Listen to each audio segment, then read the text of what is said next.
Eh, Les decía hace un momento, estamos iniciando el año, tenemos que iniciarlo lo mejor posible, con la mejor actitud, con el ánimo, tanto de enseñar. Yo estoy con todo el ánimo. ¿Me ayudan acá, por favor, para que no haya tanto distractor? Yo estoy con todo el ánimo de poder empezar ya nuestro caminar que iniciamos el año pasado, por ahí de abril, marzo, abril, y que pues nos llevó todo el año realmente. Terminamos por ahí de noviembre, diciembre, la primera semana de diciembre, nos enfocamos a Navidad y ya dimos el primer mensaje de dirección para este año el domingo pasado. Entonces este domingo empezamos ya formalmente con nuestra serie Las Dos Simientes. Continuamos con la serie Las Dos Simientes y estamos iniciando la sexta temporada, que es precisamente lo que tiene que ver con escatología, y lo voy a ir dividiendo ahí por temporadas para que ustedes puedan ubicarlo perfectamente bien. Todo lo que aprendimos el año pasado nos va a seguir ayudando mucho, nos va a servir como un referente, como un marco. Y bueno, ahora empezamos con esta introducción. El día de hoy estoy tomando la introducción a esta nueva etapa, a esta temporada 6, que es escatología. La escatología bíblica, que es una de las doctrinas también más importantes, una de las doctrinas base de la iglesia cristiana, y tenemos que tener, como en todas las doctrinas, una doctrina sana. Y cuando hablamos de la doctrina de la escatología, estamos hablando de la doctrina de la segunda venida de Cristo, de lo que se refiere no nada más a los últimos tiempos, sino al fin de los tiempos. Así que les voy a pedir, por favor, a todos que tengan dónde anotar. Si tú no tienes algo ahí donde apuntar, párate rápido, córrele, ve por un lápiz, ve por una pluma, ve por una carpeta, o si tienes tu celular, ahí, dale, pero te animo a que le apuntes, porque aunque va a estar el video y va a servir como referente, y también les animo a que lo vuelvan a ver, porque no quiero que nadie se me pierda. Va a ser muy importante en tu ejercicio que escribas las cosas importantes, por favor, porque va a haber una información en cada ocasión de mucha importancia. Y el tema, no sé si ustedes lo están viendo ahí en pantalla. No sé si se está viendo en pantalla el tema, ok. Es la introducción a la sexta temporada con el tema de la escatología. Pero les decía que hoy también vamos a celebrar la Santa Cena. Se los comentaba hace un momento. Entonces, ambos temas están muy relacionados y nos sirve perfectamente como inicio de esta introducción. Miren por favor lo que dice, para que ustedes sepan por qué estoy diciendo esto. Primera de Corintios capítulo 11, versículo 23. Les voy a leer en la Reina Valera actualizada. Dice Pablo: porque yo recibí del Señor la enseñanza que también les he transmitido, que el Señor Jesús, la noche que fue entregado, tomó pan, y habiendo dado gracias, lo partió y dijo: tomen, coman, esto es mi cuerpo que por ustedes es partido. Les voy a pedir por favor que digan esta frase conmigo, ahí en casa. ¿Listos? 1, 2, 3. Hagan esto. ¿No lo están viendo? Ah, bueno, pero es que si aquí por favor tengan ustedes su Biblia, porque si no, no lo van a poder ver. Vamos a leerlo en casa, esa frase que dice: hagan esto en memoria de mí. Luego versículo 25 dice: asimismo tomó también la copa después de haber cenado y dijo: esta copa es el nuevo pacto de mi sangre. Ayúdenme a leer esto que dice: hagan esto todas las veces que la beban en memoria de mí. Y el versículo 26 también lo leemos todos juntos. 1, 2, 3. Todas las veces que coman este pan y beban esta copa, anuncian la muerte del Señor hasta que Él venga. Si ustedes se pueden dar cuenta aquí por qué digo que la escatología bíblica, la doctrina de los últimos tiempos, del final del tiempo, de la segunda venida de Cristo, está relacionado con la Santa Cena, con la comunión.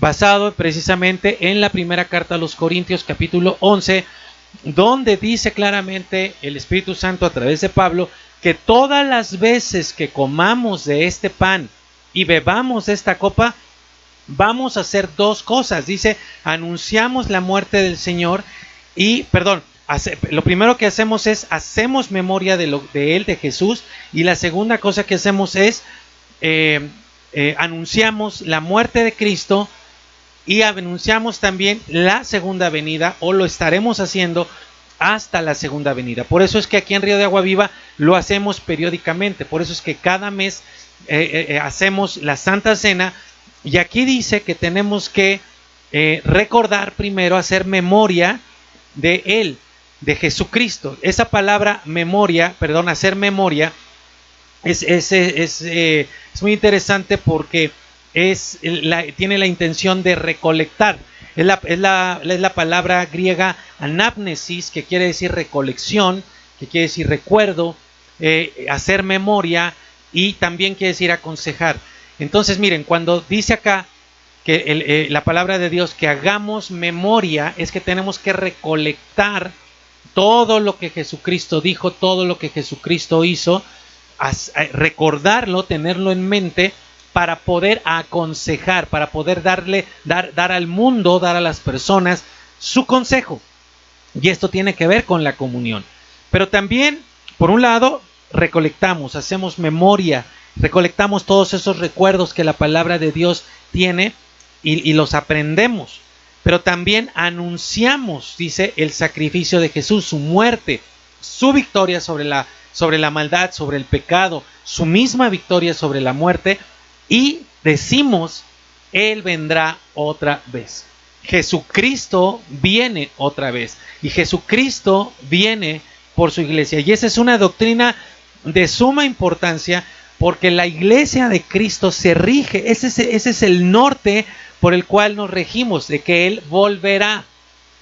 Y nosotros tenemos que estar listos para cuando nos encontremos con Él, sea que muramos antes o que lo veamos venir en las nubes, como lo vamos a aprender en su momento. Pero esa palabra, cuando dice ahí en el versículo 26, que todas las veces que comemos este pan y bebemos esta copa, anunciamos, esa palabra anunciar es muy bonita, porque es una palabra compuesta, es la palabra katalagelo. Se les voy a decir otra vez, me faltó una letra, katangelo, otra vez, katangelo. Esa palabra katangelo significa divulgar, proclamar, enseñar, y todo lo anterior cabalmente. ¿Qué quiere decir esto? Que el anuncio del sacrificio, de la obra redentora de Cristo, tiene que ser completa. No podemos enfatizar una sola parte y quedarnos ahí. Tenemos que anunciar todo el mensaje, todo el consejo, toda la palabra de Dios. Por eso es que yo te estoy pidiendo, les estoy diciendo, estoy hablándole a la iglesia, que tengamos donde anotar. Nos vamos a meter en el estudio de la palabra de Dios cada domingo y cada semana con las guías de estudio inductivo, porque tenemos que entender el mensaje completo, cabalmente. Les decía que esta palabra katangelo está compuesta de dos palabras, kata y gelo, que de esta palabra gelo es de donde viene la palabra ángel. Y ángel quiere decir mensajero. Entonces, mis queridos, la iglesia de Cristo, a ver, digan, acá estoy. Digan fuerte en casa, aquí también digan, acá estoy, si tú eres esto. A ver, le hablo a la iglesia de Cristo. Ok, a la iglesia de Cristo les estoy diciendo lo siguiente: tú eres un mensajero del mensaje divino, aunque sea redundante. Tenemos una función angelical. ¿Qué tal eso? No estoy diciendo que seas tú un ángel. Ángel es el que se llama ángel, tal vez allá nuestro querido ángel, pero no estoy diciendo que tengamos una constitución de ángel, pero sí tenemos una función angelical, porque tenemos que comunicarle al mundo el mensaje completo. Y cuando tenemos la Santa Cena, ahí estamos anunciando, estamos transmitiendo, estamos proclamándole al mundo el mensaje completo, el consejo completo de Dios. Muy bien. Al final vamos a celebrar la Santa Cena. Ahora quiero hablarles de algunas cosas, todo en un sentido introductorio, ¿ok? Pero es muy importante que ustedes lo tengan muy en claro. Cuando oímos nosotros hablar de historia, normalmente pensamos en el pasado, ¿cierto o no? Ok. Creemos que historia es sinónimo de pasado porque así nos enseñaron en la escuela, ¿no? La clase de historia significa, vamos a hablar de lo que pasó en la historia. Entonces ahí decimos, pues es en el pasado, pero eso es un error. Existe la historia de la humanidad, pero por encima de la historia de la humanidad está la historia de la salvación. Si tú quieres saber de qué se trata la Biblia trata de la historia de la salvación. Y esa historia de la salvación, ojo, la historia de la humanidad, ahí sí tenemos que hablar del pasado. Pero cuando hablamos de la historia de la salvación incluye el pasado, incluye el presente e incluye el futuro. ¿Hay historia futura? Sí. ¿Dónde? En la palabra de Dios, en la Biblia. Entonces, cuando te hablo de historia, quiero por favor que entiendas que primero que vamos a hablar de la historia de la salvación. Claro, va a haber muchas cosas de la humanidad, pero más de la historia de la salvación. Y te voy a pedir que abras tu mente hoy y aprendamos que la historia de la salvación tiene que ver con el pasado, pero también tiene que ver con nuestro presente y tiene que ver con nuestro futuro. Entonces, en medio de todo lo que ha pasado en la humanidad, hay un hilo conductor. ¿Tengo tu atención? Hay un hilo conductor. En medio de toda la historia, tanto de la humanidad como en la historia de la salvación, hay un hilo conductor. Y ese hilo conductor es lo que Dios le dijo a la serpiente en Génesis capítulo 3. Génesis capítulo 3, versículo 15. Cuando Dios le dijo a la serpiente, va a haber enemistad entre tu descendencia y la descendencia de la mujer. Esa enemistad debemos de entenderla como una guerra en su más amplio espectro. La enemistad entre la simiente de la mujer y la simiente de la serpiente es realmente una guerra en su más amplio espectro. En todos los tipos, en todos los sentidos de la palabra guerra. Hay una enemistad, hay una guerra entre la simiente del diablo y la simiente de Dios. Entre la simiente de la mujer y la simiente de la serpiente. Entonces, mira, ese hilo conductor, esa enemistad, es realmente lo que nos va a hacer entender todo lo que pasa en el mundo y todo lo que va a pasar. Te lo digo claramente, amigo, hermano, todo lo que sucede en la política, en la economía, en la ciencia, en la salud, en la religión, en los organismos mundiales, como ya lo vimos, absolutamente todo lo que sucede, todo lo que ha sucedido, todo lo que está sucediendo hoy y todo lo que va a suceder en el futuro está ligado o se desprende de la guerra que hay entre la simiente de Dios y la simiente del diablo. La palabra de Dios, por eso es que la palabra de Dios nos habla tanto del pasado, nos interpreta nuestro presente y nos va a explicar el futuro de todo hasta el día final e incluso hasta después de que todo acabe. ¿Quieres saber qué es lo que va a pasar en esta vida? Está en la palabra de Dios. ¿Quieres tener paz en tu corazón en medio de todas las circunstancias que vivimos? Solamente la palabra de Dios y Jesucristo te puede traer esa paz y salvarte de todo lo que está sucediendo. Entonces, el viaje... iba a haber una pregunta. Catangelo significa, con mucho gusto, repito el significado de catangelo. Significa proclamar, significa anunciar, significa enseñar, divulgar cabalmente. Así es.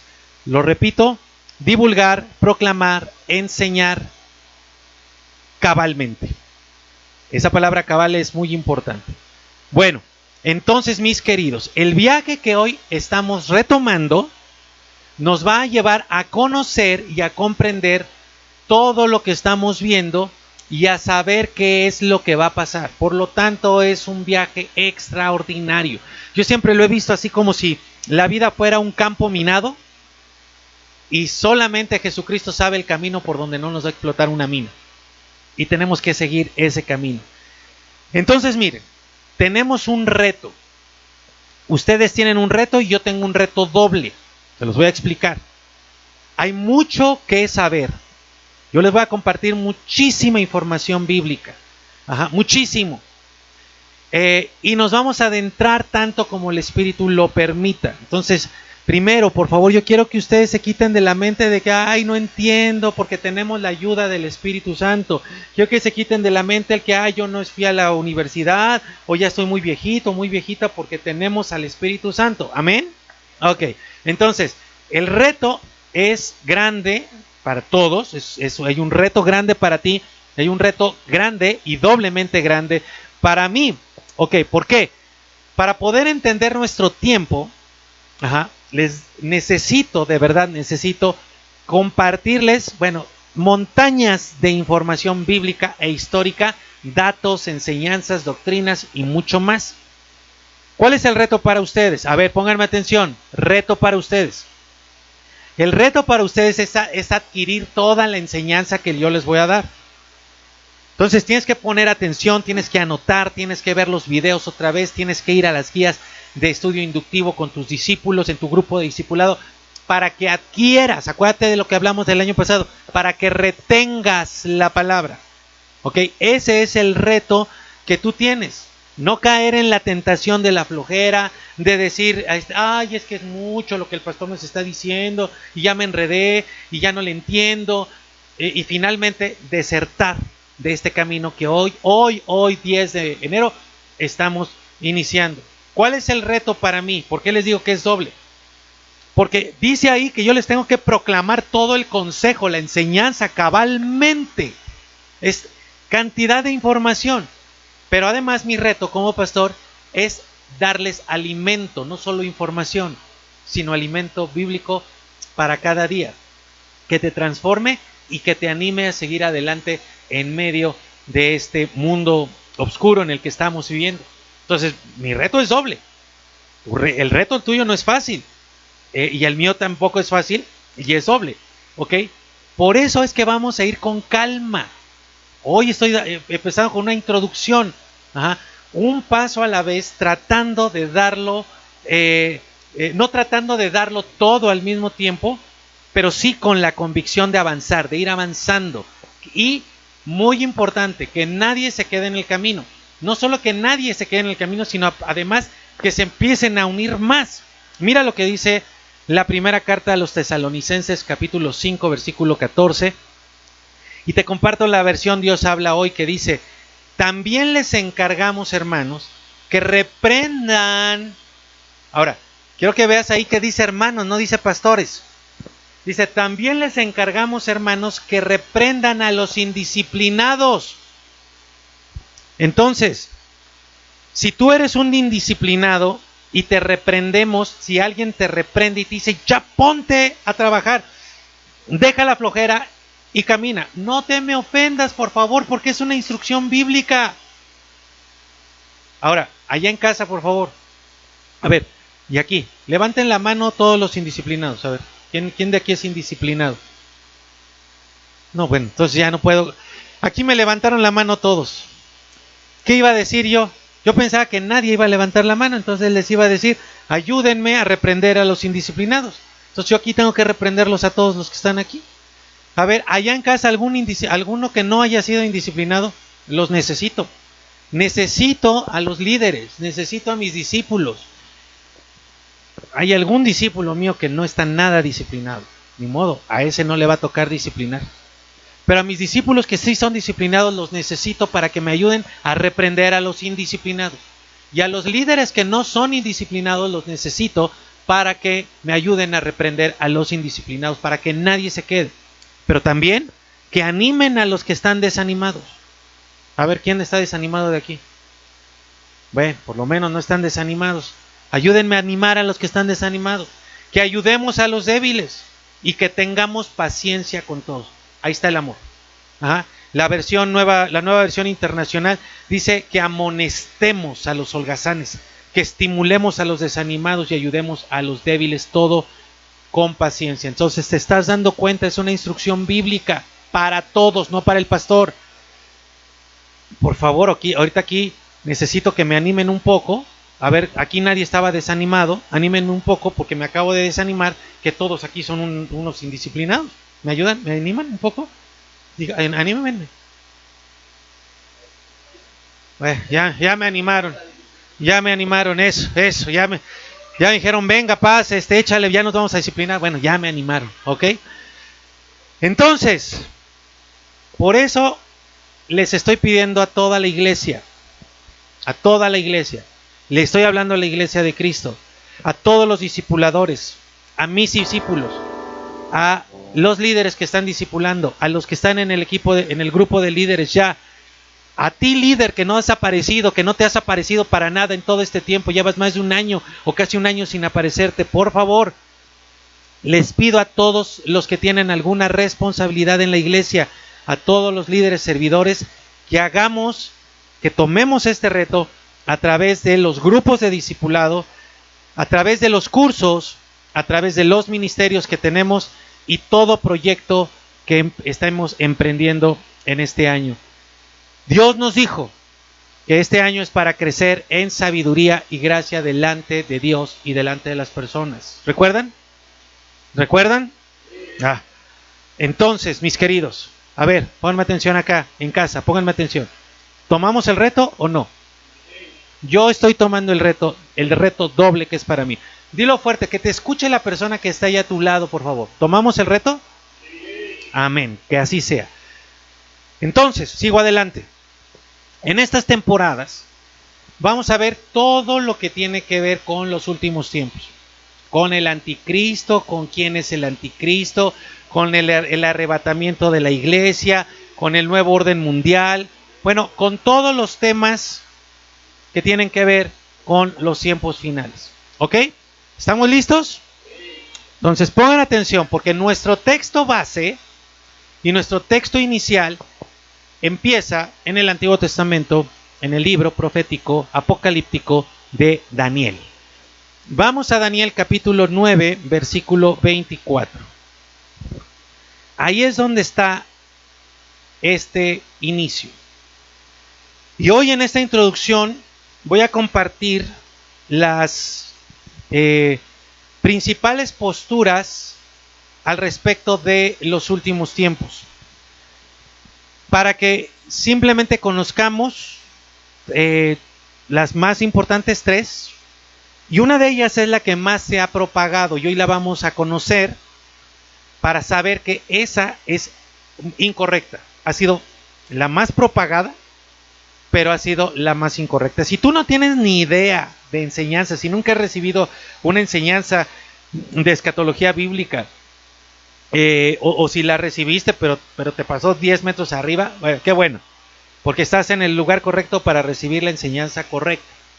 Entonces, de aquí se desprende y aquí inicia todo lo que tiene que ver con los últimos tiempos, el final del tiempo y la segunda venida de Cristo. Daniel capítulo 9, versículo 24. Pongamos atención.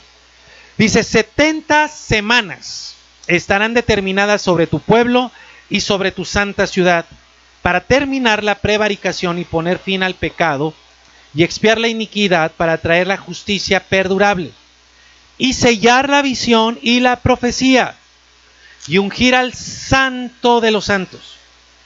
Entonces, a esto se refiere la profecía. Sabe pues, y entiende, que desde la salida de la orden para restaurar y edificar a Jerusalén hasta el Mesías príncipe, habrá 7 semanas, y 62 semanas se volverá a edificar la plaza y el muro en tiempos angustiosos.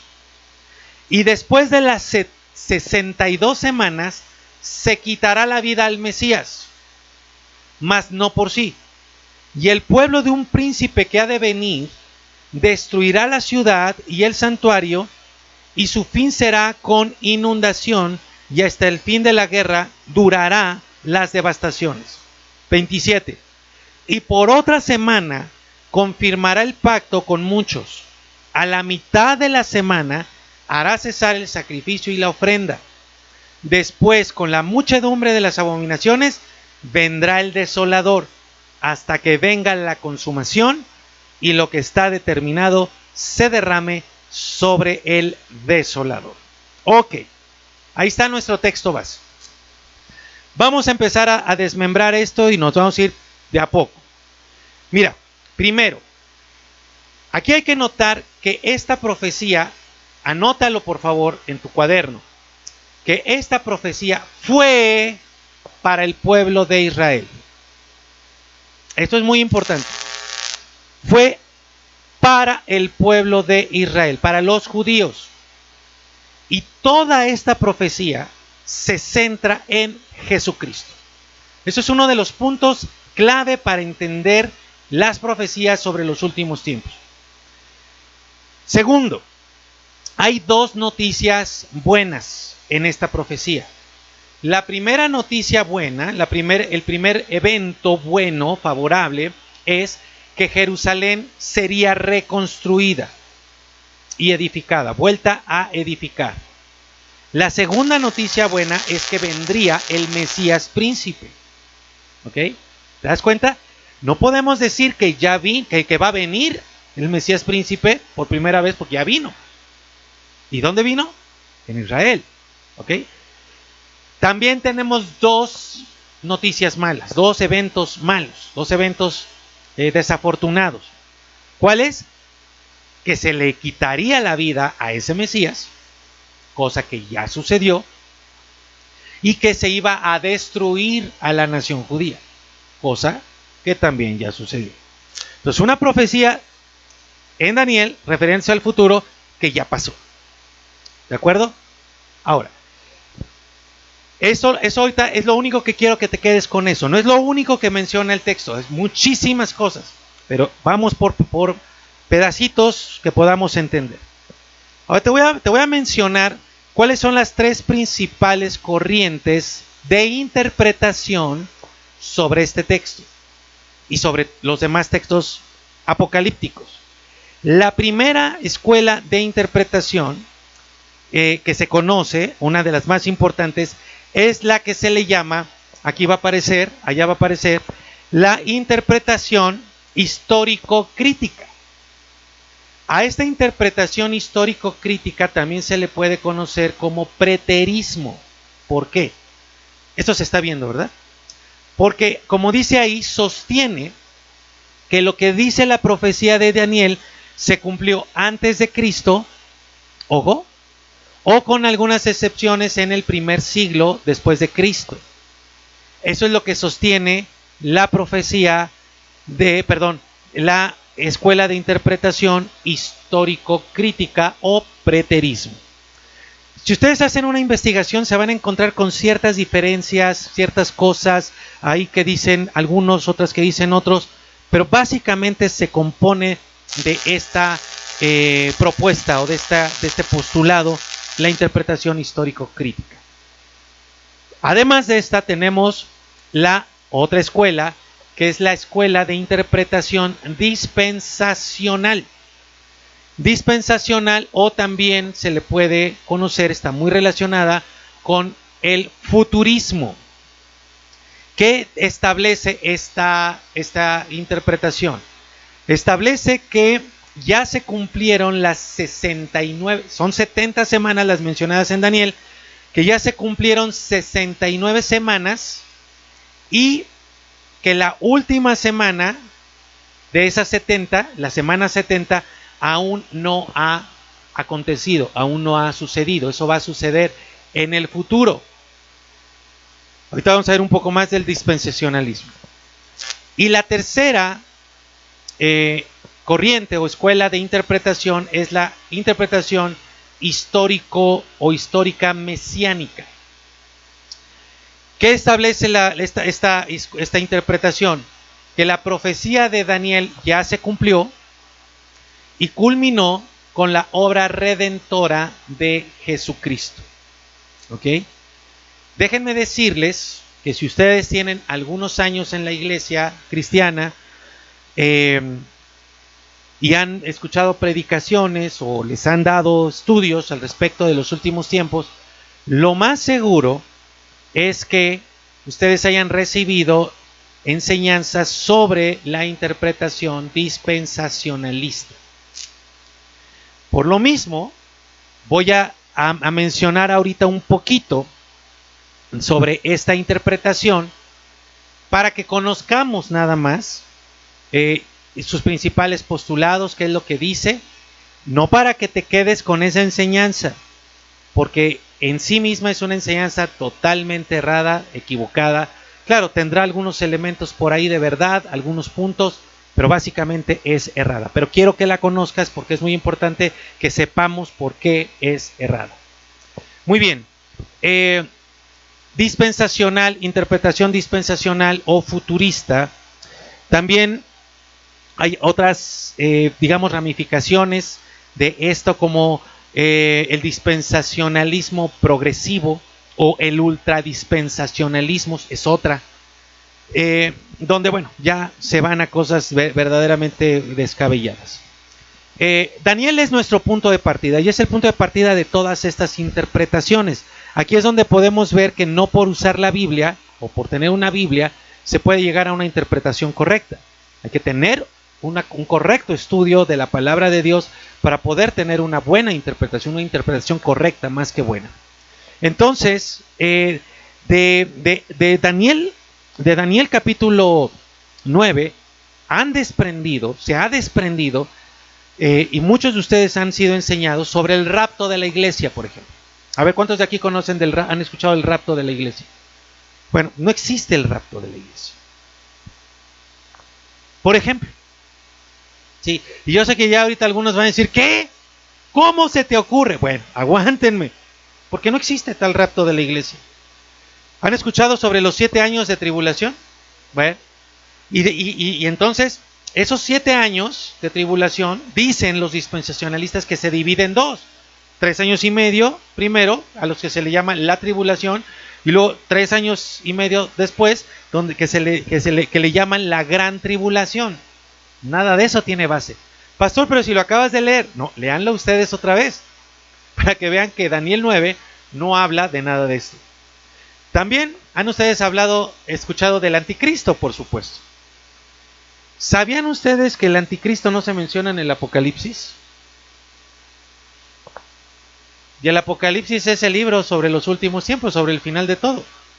¿Por qué no aparece en el Apocalipsis el anticristo? Si es un personaje tan importante en el final de los tiempos, ¿por qué no está ahí en el Apocalipsis? Lo vamos a ver. Y por supuesto la marca de la bestia. O sea, de este capítulo 9 de Daniel se ha desprendido todas estas ideas y todas estas enseñanzas, y por eso hay gente que hoy dice que la vacuna es la marca de la bestia. ¿Será cierto eso? Lo vamos a ver. Ok. Anoten por favor, el dispensacionalismo nace realmente, su primera aparición en la vida humana aparece en el siglo XVII. Quiero que me entiendas que antes de ese siglo nadie predicó del dispensacionalismo. Eso quiere decir que antes de ese siglo nadie hablaba del rapto, nadie hablaba de la tribulación, de la gran tribulación, nadie. Siglo XVII aparece, ¿sí?, la primera idea de interpretación dispensacionalista. ¿Cómo surgió? Fue por el sacerdote jesuita, fíjate, jesuita, Manuel Lacunza, con C y Z. Manuel Lacunza fue en 1790 con su libro Venida del Mesías en Gloria y Majestad. Ahí es donde surge la primera idea de dispensacionalismo. Pero donde cobra fuerza el dispensacionalismo es en el año 1830. En el año 1830 sucedieron dos cosas importantes para la escuela dispensacionalista. La primera, y esto les voy a leer, recogido por un periodista de aquel entonces, escribe este periodista: en el año 1830, una jovencita de 15 años llamada Margaret MacDonald recibió una revelación especial de la segunda venida de Cristo. Anota esto, Y dice esta visión, dijo Margaret, esta jovencita de 15 años, que tenía dos etapas esta visión. En la primera etapa de esta visión se recogía a un grupo de creyentes preparados y selectos que serían llevados al cielo para ir al encuentro del Señor antes de la aparición del anticristo, o sea, antes de la gran tribulación. Y ya después vendría toda la tribulación. Son las dos etapas. Pero así es como nace la idea del anticristo. No digo que la Biblia no hable del anticristo, digo que el anticristo como tal no aparece en el libro del Apocalipsis. Y que esta idea del dispensacionalismo, de las enseñanzas dispensacionalistas, nacen con esta chica de 15 años por una visión, no por la palabra de Dios. Y luego en ese mismo año, estas ideas, esta visión, sumadas a lo de Lacunza, por cierto es latinoamericano, por supuesto, me parece que chileno, fue chileno este sacerdote jesuita, fueron recibidas ya en Estados Unidos en el mismo año, en 1830, por dos personajes importantes, tres de hecho. El primero es John Nelson Darby, que él toma el dispensacionalismo y lo difunde en su línea, en su ministerio, y después también la toma Cyrus Scofield, que para algunos que estén escuchando este mensaje les sonará conocido por la Biblia de estudio Scofield. Fueron ellos dos primero, y luego ya todo fue sistematizado por el teólogo Louis Sperry Chafer. Ahora quiero decirles que tanto Nelson como Scofield vienen de la iglesia presbiteriana, que tiene una doctrina reformada, calvinista, que va en contra totalmente de la idea dispensacionalista. Pero el punto fue que Scofield desarrolla su Biblia de referencia a Scofield, la Biblia anotada a Scofield, y luego Louis Sperry Chafer es el autor del libro Teología Sistemática, basada en el dispensacionalismo. ¿Qué sucedió? Que le dieron forma a toda esta idea que nace primero de un sacerdote jesuita y después de una chica que tiene una visión. En otras palabras, nada de esto nace de la escritura.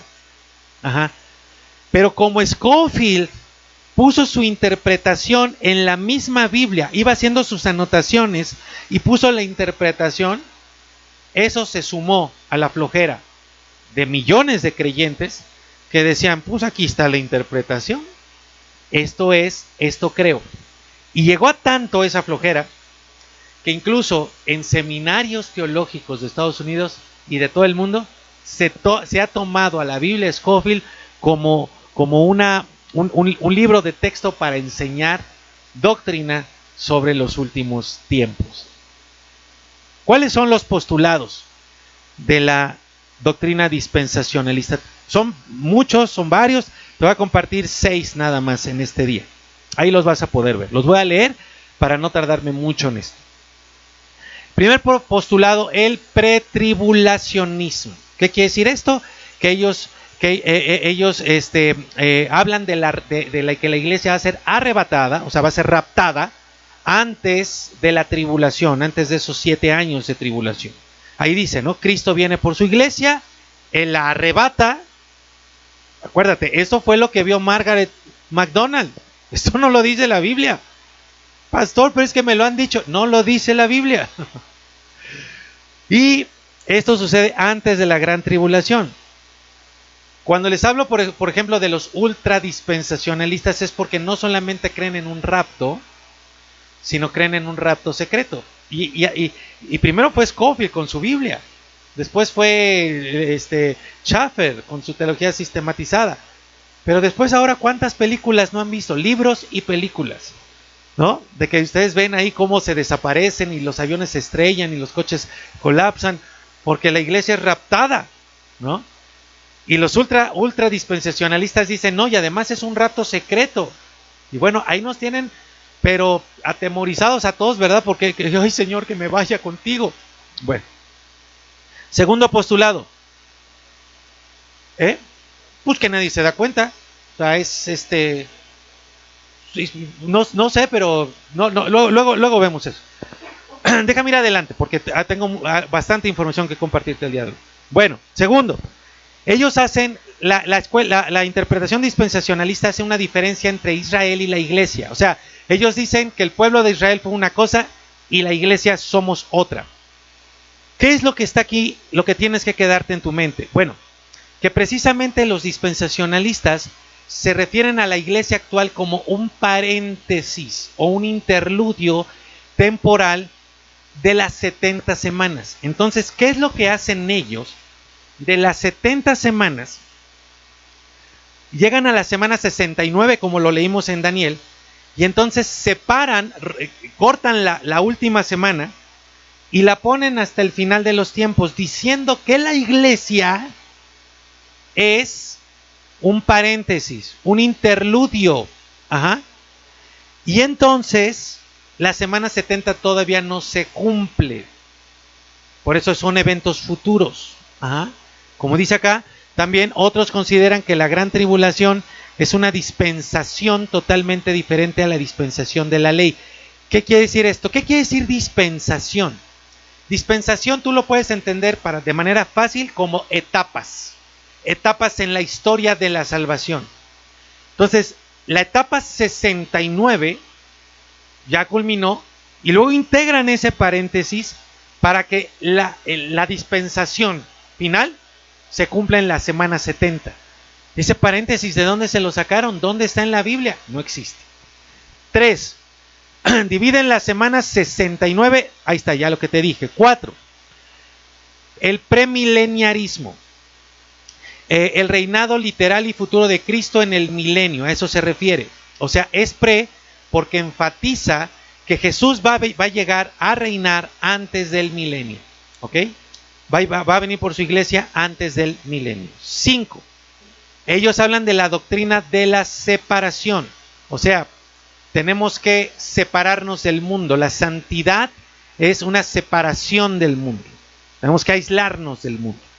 Y 6, hacen una diferencia entre la ley de Moisés y la gracia. Ellos dicen que Israel estuvo bajo la ley, no bajo la gracia. Por eso es que te cuesta tanto trabajo entender a ti que Dios es un Dios de gracia en el Antiguo Testamento y que la iglesia está bajo la gracia y que ya no necesitamos la ley. Nada más falso que las dos aseveraciones. Por ejemplo, dicen que el sermón de la montaña es ley para el milenio y que se aplicará durante el milenio, aunque tiene principios válidos para la vida de la iglesia. Ahí están los primeros, los más importantes postulados del dispensacionalismo.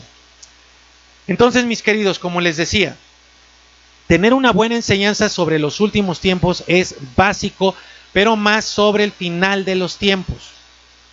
Es básica para poder entender, leer el tiempo que nos tocó vivir y que no nos equivoquemos y no andemos proclamando algo totalmente chueco. Ok, te voy a decir rápidamente sobre la interpretación histórico-mesiánica. Esa es la que debemos de tomar, la histórico-mesiánica. Su característica principal, anótalo por favor, porque aquí, por eso necesitamos esto atenderlo y aprenderlo. La característica principal de la interpretación histórico-mesiánica es, y la más importante característica, es que se apega a la escritura. ¿Qué te quiero decir con esto? Que como lo vas a ver ahorita en un momento más, todo lo que digamos va a salir de la escritura Y la misma escritura lo va a confirmar. No nos vamos a inventar nada. Las demás, ya viste, la más difundida, se basa en visiones, en libros y en ideas de otras personas. Acá no, que es completamente escritural. El texto, tú lo vas a ver, el texto va a interpretar al texto, el texto va a dar respuesta al texto, y lo más importante es que no vamos a forzar absolutamente nada. Y no vamos a tomar base de otras fuentes. Vamos a consultar fuentes históricas, claro, pero no para que sea nuestra base, sino para corroborar y confirmar lo que dice la escritura. Entonces, para darte muestra de esto, ¿cómo vamos a empezar? Con la escritura. ¿Cómo sabemos a qué tiempo se refieren esas 70 semanas? ¿Cómo podemos leerlas bien? Bueno, pues lo primero que vamos a entender, anótalo, es que cuando aquí Daniel habla de esas 70 semanas, son 70 semanas de años. Así como lo dije, 70 semanas de años. Y ahorita te voy a decir por qué. Mira, vamos a tener todo va a ser bíblico, ¿ok? Cuando Daniel habla en Daniel 9 de que vendrá las 62 semanas, más 7 semanas, 69 semanas, 70 semanas, debemos entender las semanas de años. ¿Por qué? Bueno, nosotros sabemos que para Dios, dice la Biblia, un día son como 1000 años y 1000 años como un día. Sí. Pero también vamos a ver cómo cuenta Dios el tiempo. Y aquí mira, Daniel 9:24 dice, nada más vamos a leer las primeras dos palabras, dice 70 semanas están determinadas. Esas 70 semanas son en realidad años. ¿Por qué? Mira lo que dice Éxodo capítulo 14, versículo 33. Vamos a ver cómo cuenta Dios el tiempo. Cuando dice aquí en el texto, dice, sus hijos andarán errantes en el desierto, está hablándole Dios a Moisés para que se lo diga al pueblo, dice, sus hijos andarán errantes en el desierto durante 40 años. Ellos llevarán la paga de las infidelidades de ustedes hasta que sus cadáveres sean consumidos en el desierto. Versículo 34, conforme al número de los 40 días en que exploraron la tierra, cargarán con sus iniquidades durante 40 años. Un año por cada día. ¿Ya viste? Ahí ves cómo Dios cuenta el tiempo.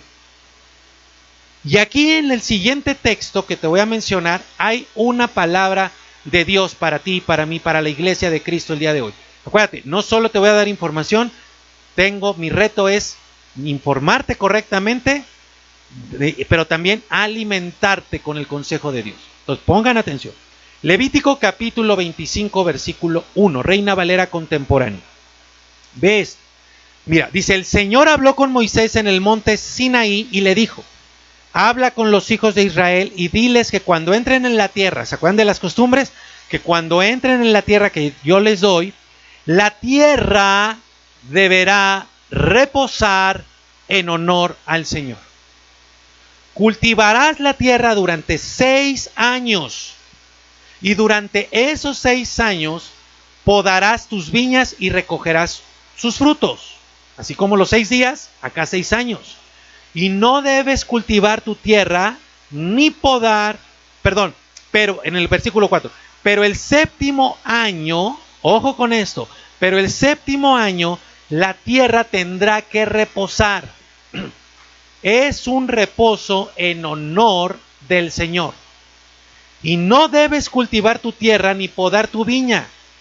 No podrás cosechar lo que nazca de manera natural en tu tierra segada, ni podrás recoger las uvas de tu viñedo. Será para la tierra un año de reposo. Ayúdenme todos a leer el 6.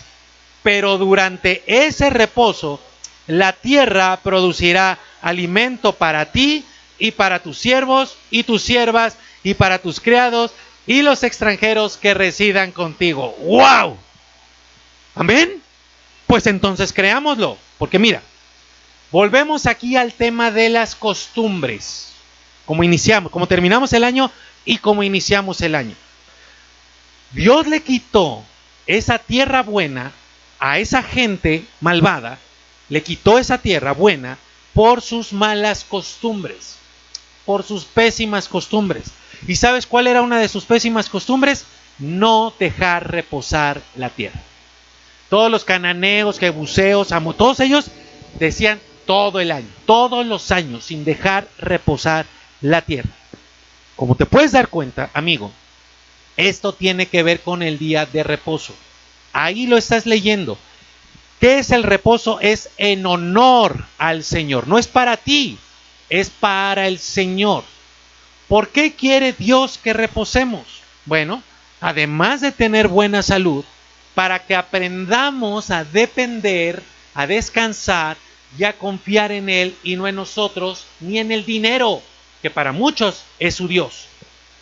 Por eso es que tenemos que integrar a nuestras buenas costumbres, no faltar un solo día de reposo, para que crezca tu confianza y tu dependencia de Él. Ojo conmigo, te voy a pedir que leas nuevamente el versículo 6. Conmigo. ¿Listos?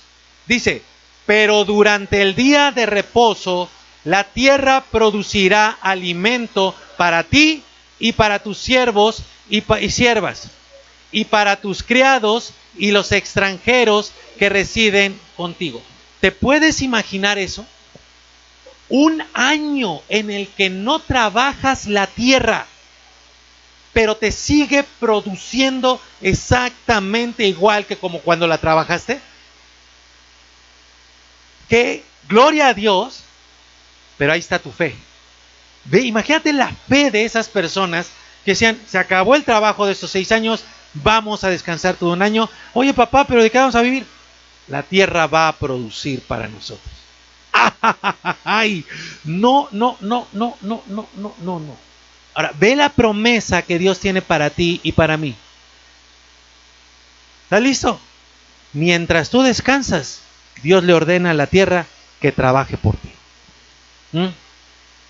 Por eso es una aberración que tú no guardes el día de reposo en honor al Señor, porque vas en contra tuya.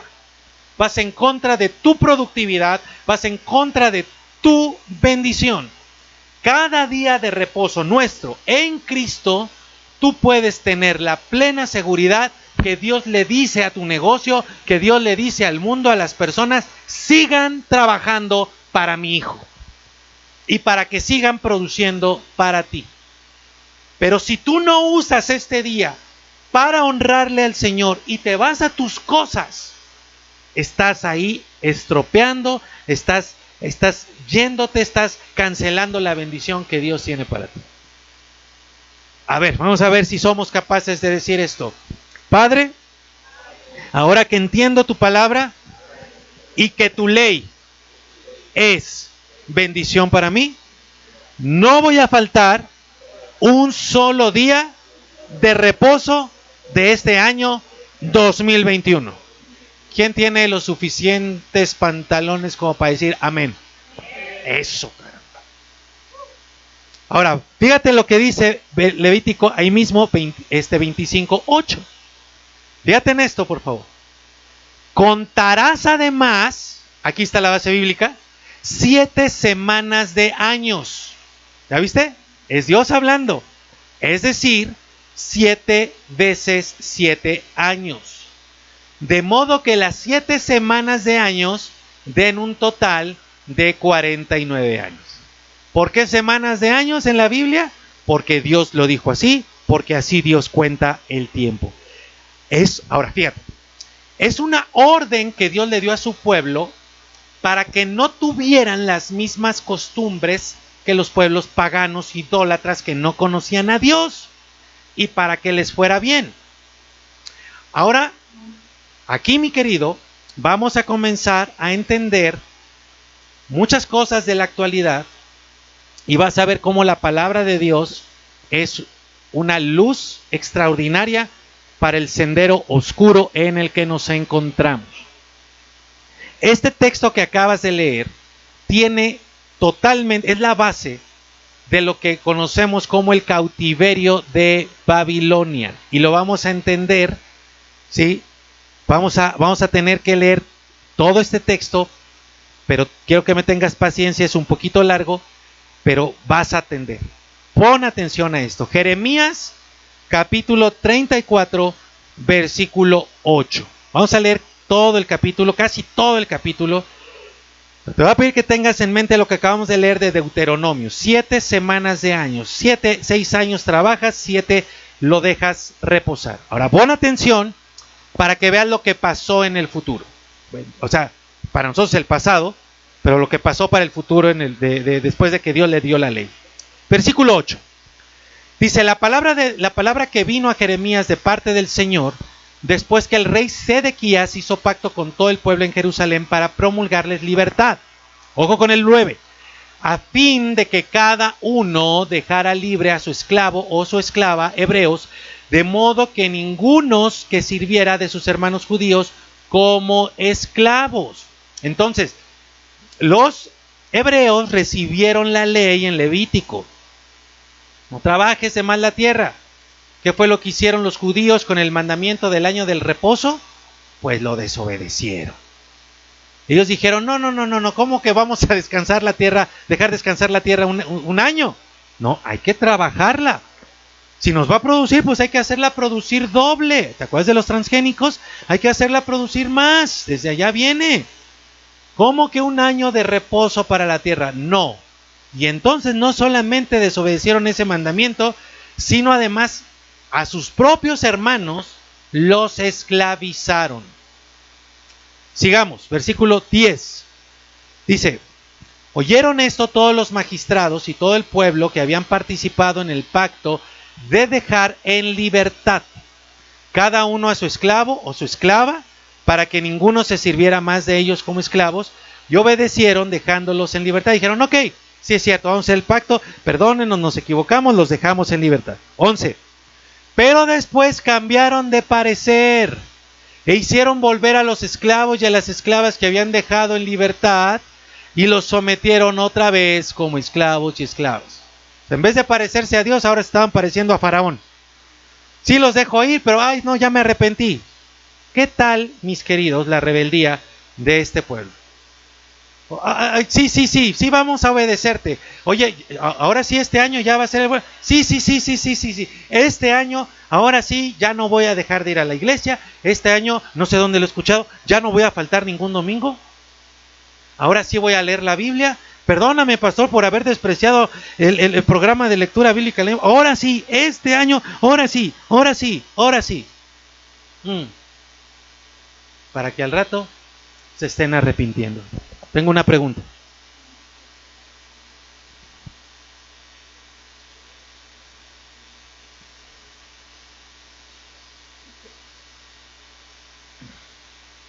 Ok, creo que cuando escribieron esa pregunta me están diciendo ¿por qué una semana, por qué 7 semanas de años si en Éxodo dice un año por día? No.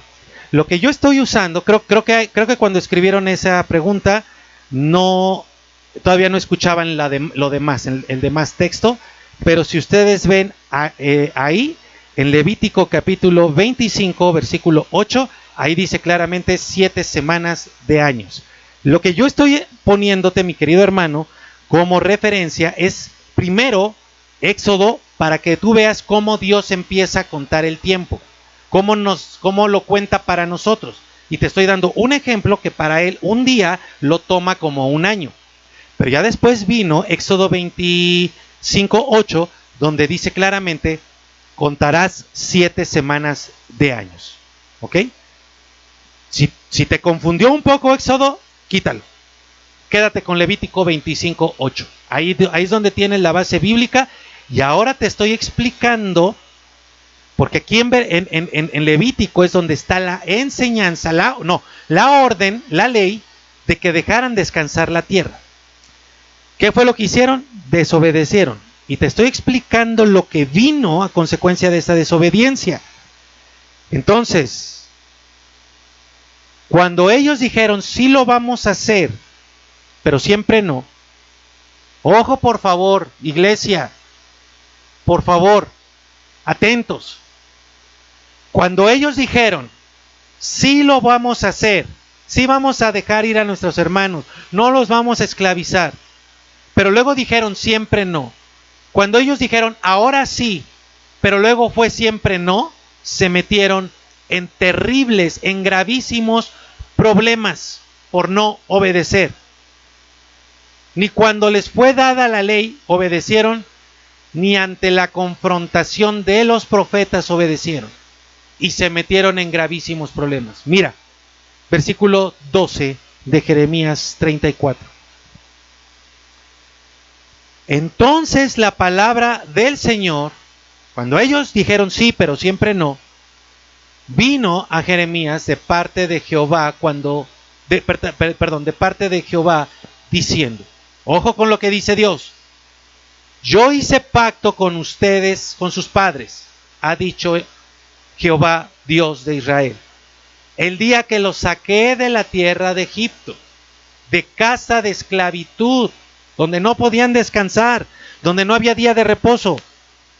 Y yo les dije, cada 7 años dejarán en libertad, es el año del reposo, ellos tenían que dejar en libertad cada uno a su hermano hebreo que se les haya vendido porque tuviera deudas. Te servirá 6 años. Así como trabajarás la tierra 6 años, si llegaras a tener un esclavo de tus hermanos, te servirá 6 años y el 7º año lo dejarás ir libre de ti. Pero sus padres no me escucharon, ni inclinaron su oído. Ahora ustedes se habían vuelto a mí, hicieron como que se habían vuelto a mí, y habían hecho lo recto ante mis ojos, al proclamar libertad cada uno a su prójimo, y habían hecho un pacto en mi presencia, en el templo sobre el cual es invocado mi nombre. Pero se han vuelto atrás, profanando mi nombre, y han vuelto a tomar cada uno a su esclavo y cada una a su esclava que habían dejado en libertad a su entera voluntad, y los han sometido para ser esclavos y esclavas de ustedes. Mi querido amigo y amiga, ¿me estás escuchando? A Dios no se le va una. Él ve tu corazón y ve tus acciones.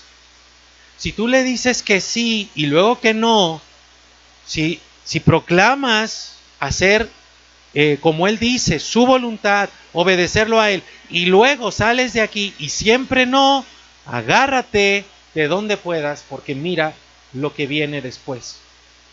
Versículo 17. Por tanto, así ha dicho Jehová, ustedes no me han obedecido en proclamar cada uno libertad a su hermano y cada uno a su prójimo. He aquí dice Jehová, ojo, yo les proclamo, les predico, les anuncio libertad para la espada, para la peste y para el hambre. Haré que sean motivo de espanto a todos los reinos de la tierra. No nos equivoquemos, amigo y hermano. Aquí lo tienes clarísimo. Lo que estamos viviendo no es producto de la casualidad. Esta peste que lleva ya más de un año en el mundo entero y lo que vendrá es única y exclusivamente consecuencia de la desobediencia a Dios y a su palabra.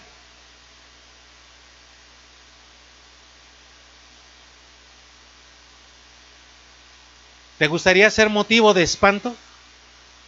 Entonces ven a Cristo para obedecerlo, para humillarte ante Él, para que transforme tu vida, tu corazón, tu pensamiento, tus caminos. Deja tus caminos y ven a Cristo, porque Él es el único que te puede mantener sano y salvo en medio de las circunstancias que estamos viviendo. Pero hay más, mira esto por favor.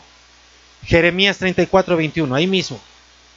Dice acá, y a Sedequías, que era el gobernante, el rey de Judá, y a sus oficiales, porque aquí desobedecieron todos. ¿Tú crees que Dios no ve la desobediencia de tus gobernantes? Claro que sí las ve. y a sus oficiales entregaré en mano de sus enemigos. Pon atención a lo que sigue. En mano de los que buscan sus vidas. ¿Cuáles son esas manos? Y en mano del ejército del rey de Babilonia. Quienes se han retirado de ustedes. ¿Sabes qué? Ponme tantito acá. ¿Sabes qué había pasado? El rey de Babilonia había venido a atacar al pueblo hebreo, al pueblo judío, al pueblo de Israel. Y en un momento se arrepintieron y se fueron. ¿Por qué? Porque este pueblo dijo, ok, sí, perdona, nos vamos a proclamar libertad a nuestros esclavos. Pero luego cuando ellos dijeron, no, siempre no, que se queden acá como esclavos nuestros, ¡pum! De pronto allá el rey de Babilonia dice, pero ¿para qué me fui? Vamos a regresar otra vez. ¿Por qué? Porque Dios hizo que esos que se habían retirado volvieran. Mi querido amigo, no parece como que de pronto te va bien y luego otra vez viene la desgracia. No es casualidad. No es casualidad. Todo está ligado a tu obediencia a la palabra de Dios. Y más a cada vez que tú dices, ahora sí te voy a obedecer y ahora no. Y luego te arrepientes. Versículo 22. He aquí, ojo, está hablando Dios, dice, he aquí yo daré órdenes y los haré volver a esta ciudad. O sea, Dios diciéndole al rey de Babilonia, regresa contra mi pueblo. Ellos combatirán contra mi pueblo, contra mi nación. La tomarán y la incendiarán. Ojo con esto que viene acá. Y a las ciudades de Judá las convertiré en una desolación, de modo que no haya quien la habite. ¿Quién está haciendo todo esto? Respóndanme. Dios. Entonces mira, Dios es el que está detrás de todo esto porque no lo obedecieron y está usando a Babilonia, al rey de Babilonia, al ejército de Babilonia, para llevar castigo, juicio a su pueblo. Pero finalmente es Dios. Anota lo que viene, por favor. ¿Ya te quedó claro lo que acabo de decir? Sí, ¿verdad? Ok, ahora anota lo que te voy a decir.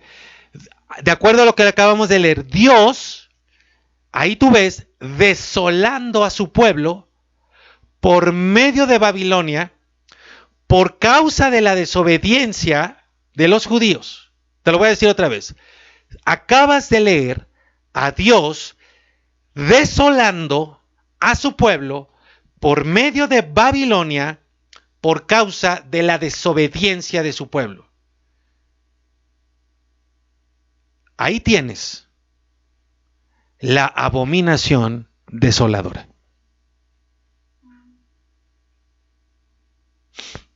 No está en el futuro. Si ellos no dejaron reposar la tierra, ¿qué hicieron? La desolaron. Desolaron la tierra. Ahora Dios sería el desolador para ellos. Babilonia fue un simple instrumento. Y te muestro el cumplimiento de esta profecía que acabamos de ver en Jeremías. Segundo libro de Crónicas, capítulo 36, versículo 19. Luego incendiaron la casa de Dios y derribaron la muralla de Jerusalén. Incendiaron todos sus palacios y destruyeron a todos sus objetos preciosos. A los sobrevivientes de la espada, acuérdate, Dios dijo, voy a liberar a la espada. Tú no quisiste liberar a mi pueblo, o sea, tú no quisiste liberar a tus propios hermanos, yo voy a liberar la espada contra ti, la peste contra ti. Y aquí lo tienes. A los sobrevivientes de la espada los llevó cautivos a Babilonia y fueron hechos esclavos del rey y de sus hijos hasta el establecimiento del reino de Persia. 21, el más importante, para que se cumpliera la palabra del Señor por boca de Jeremías, la que acabas de leer, hasta que la tierra hubiere disfrutado de su reposo. Hijo, todo el tiempo de su desolación reposó. ¿Cuántos ¿Cuántos años no había dejado reposar? ¿Cuántas semanas no había dejado reposar el pueblo a la tierra? Cada una de esas semanas, ahí por eso puse el texto de Éxodo, no para que del texto de Éxodo se desprendiera, ¿me están viendo? No para que del texto de Éxodo se desprendiera el cómo cuenta Dios el tiempo. No para que del texto de Éxodo se desprendieran que son 7 semanas de años, sino para que pudiéramos ver que Dios dice, por un día, un año de castigo, y de caminar en el desierto. Y aquí dice, dice, todo el tiempo de su desolación, todos los años que Israel trabajó en el año que tenía que reposar, dicho de otra manera, cada año de reposo que Israel lo trabajó desolando así la tierra, ¿sabes qué hizo Dios? Dijo, ¿no me quieres obedecer? Dijo, ¿no me quieres obedecer? De todas maneras yo voy a hacer reposar a mi tierra, ¿eh? ¿Cómo le hago para que estos necios que trabajan en el año en que tienen que reposar, dejen reposar a la tierra? Babilonia, vengan, llévense los cautivos a su tierra, para que entiendan, y mientras repose mi tierra. ¿Qué tal? ¿Me puedes poner otra vez el texto, por favor? 21, lo leo otra vez. Para que se cumpliera la palabra del Señor por boca de Jeremías, hasta que la tierra hubiera disfrutado de su reposo. Todo el tiempo de su desolación reposó, hasta que se cumplieron los 70 años. ¿Por qué 70 años? ¿Por qué 70 años? Fueron los años que no dejaron descansar la tierra. Ahí lo tienes, mi querido amigo y hermano. Nada dejado a la imaginación o idea personal, no. La palabra de Dios interpretando y explicando la misma palabra de Dios. Tenemos la base bíblica de por qué las semanas del profeta Daniel son en realidad años. Y aquí tú puedes ver, ya estás vislumbrando, que esas semanas ya se cumplieron. Ajá. Ya conocimos un poquito de las interpretaciones cerradas, principalmente la dispensacionalista futurista, porque es con la que vas a tener más problemas ahora que empecemos y nos adentremos más. Y también ya establecimos una base inicial para adentrarnos en el estudio de los tiempos finales y la escatología bíblica. Vamos a la mesa del Señor, porque la mesa del Señor es reposo para ti. Tenemos una palabra muy clara y concreta de parte de Dios para nosotros en estos tiempos finales, y es que reposes en Él. Iglesia, amigos que nos estén viendo en cualquier parte del mundo, si ustedes no aprenden a reposar en Cristo y a honrar el día de reposo y a buscarlo a Él para reposar, van a pasarla muy mal cuando podrían estar en perfectas condiciones. En medio de la tribulación que vemos en el mundo, Dios quiere que tú reposes. ¿Me pueden bajar esto, por favor? Fíjate nada más la necedad del ser humano. Dios queriendo que reposemos y el ser humano empeñándose en no descansar. La mesa del Señor es reposo para el fatigado, es comida para el hambriento, es agua para el sediento, para el que ha sido atacado por el miedo, por el pavor, por la angustia. El mundo quiere hacer eso contigo y con algunos los está logrando. Y yo no quiero, mi querido hermano, yo no quiero que tú seas te vuelvas paranoico, te vuelvas miedoso. Porque entonces, ¿dónde está tu confianza en el Señor? No quiero que seas irresponsable, nadie te está llamando a ser irresponsable. Lo que te estoy llamando y lo que la palabra de Dios nos llama es a confiar plenamente en el Señor. Cada vez que celebramos la cena del Señor, anunciamos dos cosas: la muerte de Cristo y que Él viene otra vez por su iglesia. Lo que vimos hoy, que además de darnos la base bíblica de por qué son 70 semanas de años, es una palabra para ti y para mí, para que reposemos, pero además de eso, para que tú te des cuenta que lo que Dios promete lo cumple, para que lo que Dios advierte lo cumple, para que tú entiendas que Él no anda con juegos y que Él no va a permitir que nosotros andemos con juegos diciéndole, sí lo vamos a hacer, pero siempre no lo hacemos. Si Él te está ordenando que dejes reposar tu tierra cada séptimo día y no lo haces, Él va a hacer que esa tierra repose, pero te va a sacar a ti de ella.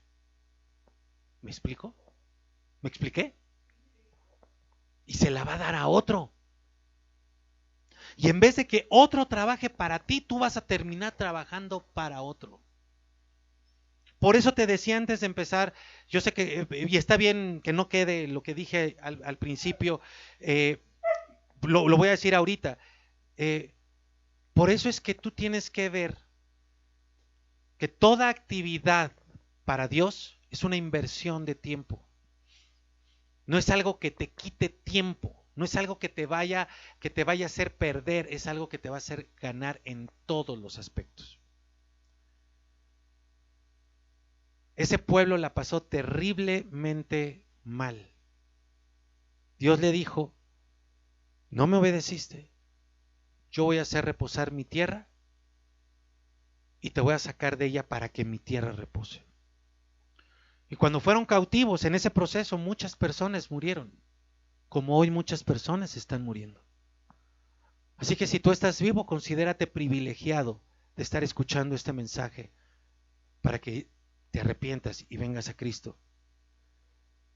Porque ese pueblo la pasó muy mal esos 70 años, muy mal. Tan mal, quiero que entiendas esto, tan mal que hasta un ángel tuvo que interceder por ellos. ¿No me crees? Mira Zacarías capítulo 1, versículo 12.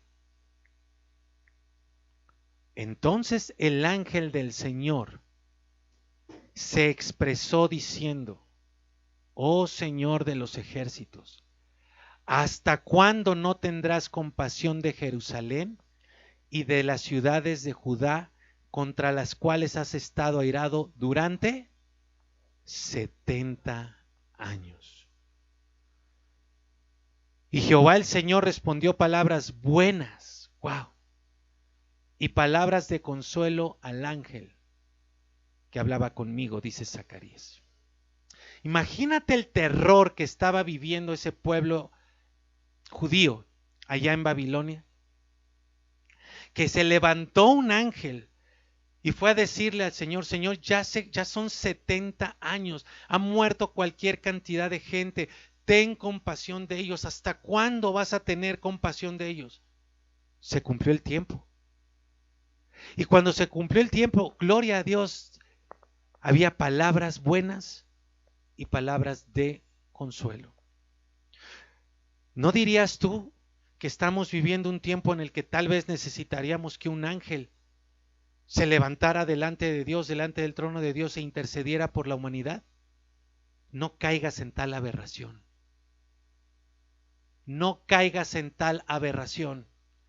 No caigas en tal herejía. Porque nosotros no tenemos a un ángel. Tenemos al mismo Señor Jesucristo intercediendo por nosotros de día y de noche, por ti y por mí. Por eso es que no has caído, por eso es que la peste no ha llegado a tu vida, por eso es que aunque te hayas contagiado o enfermado, tú sigues aquí. Porque tu rey, no un ángel, no un ángel, el Hijo de Dios, el Rey de Reyes y Señor de Señores, intercediendo por ti y por mí delante del trono en medio de la oscuridad del planeta. ¿No le das gloria a Dios por eso? Si por la intercesión de un ángel cesaron y llegaron palabras de consuelo, por la intercesión del Rey Jesucristo, todo lo que no podrá venir a nuestra vida. Eso es lo que anunciamos, publicamos y predicamos cada vez que celebramos la cena del Señor. ¿Estás listo para participar en ella? Prepara ahí tus elementos y si me ayudan acá, por favor.